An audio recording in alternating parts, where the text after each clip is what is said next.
So the 12 archetypes, the signs of the astrological zodiac, also can be drawn like this. But you say, I do on purpose want to see a sun in the middle as that source of life and light. So the hero, that can be each of us, but Heracles is a human being who, through his 12 labors, will be in the end accepted amongst the gods. So it is about the evolution of the human consciousness, the evolution of the human being. But to evolve, we see that, since the sun goes through the zodiac, so it is like seen from the earth, our heroic sun travels through the trials of the 12 signs of the zodiac. Each trial allows for the acquisition of a virtue and a strength, with a removal also of layers of habits and perceived limits, for the conscious recovery of immortality. So it is a purification guided by a philosophical way of life that frees oneself from obstacles through those 12 labors. Why do I speak of the philosophical way of life? In the sense of this inner dialogue with the external life.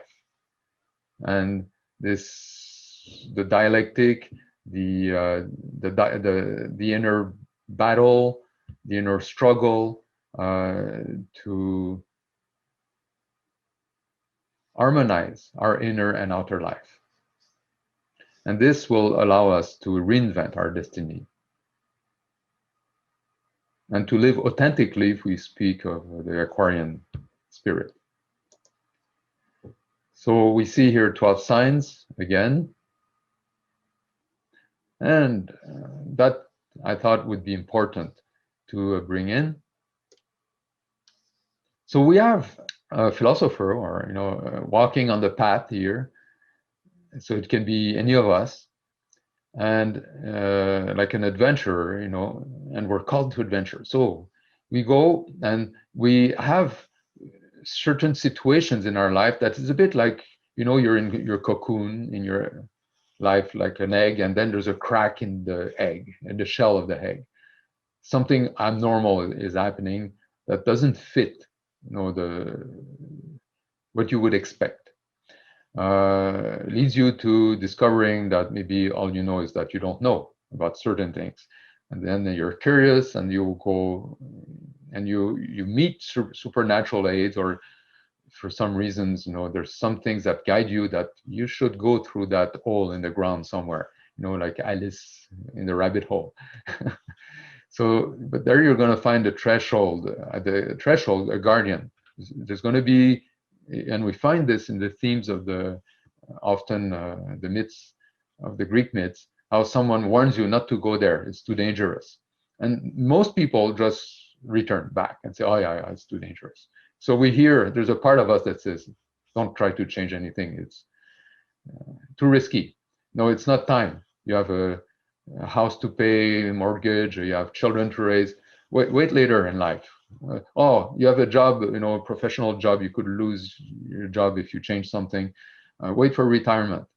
Oh my God, are you in for a big surprise if you do this? So anyway, there's going to be a warning trying to stop you, but then you pass that threshold, and it's a bit like saying, when the disciple is ready, the master appears. So there's going to be a mentor, guides, people who see that you're committed to do something about that situation, about yourself, and you're going to face that challenge, those temptations. And that's going to lead you to having to really face it. But the confrontation is like experiencing death. It can be so scary, that you're going to have to seek resources within you in order to win that battle. That there's going to be some revelation about what's possible. But until you actually fight that battle and you use the tools or the means that you were given, you don't know that.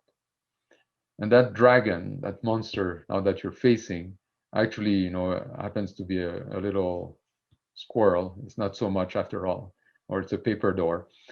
And then but what you realize behind that is that there's a great amount of energy. You know, the shadow energy is it's like that quantum, reserve potential that becomes available, that correspond to the issue you faced, and that will allow you to go into a transformation of what we talked about earlier, of that it is the spiritual essence now you're touching, and that spiritual essence will allow you to transform behavior, transform attitude.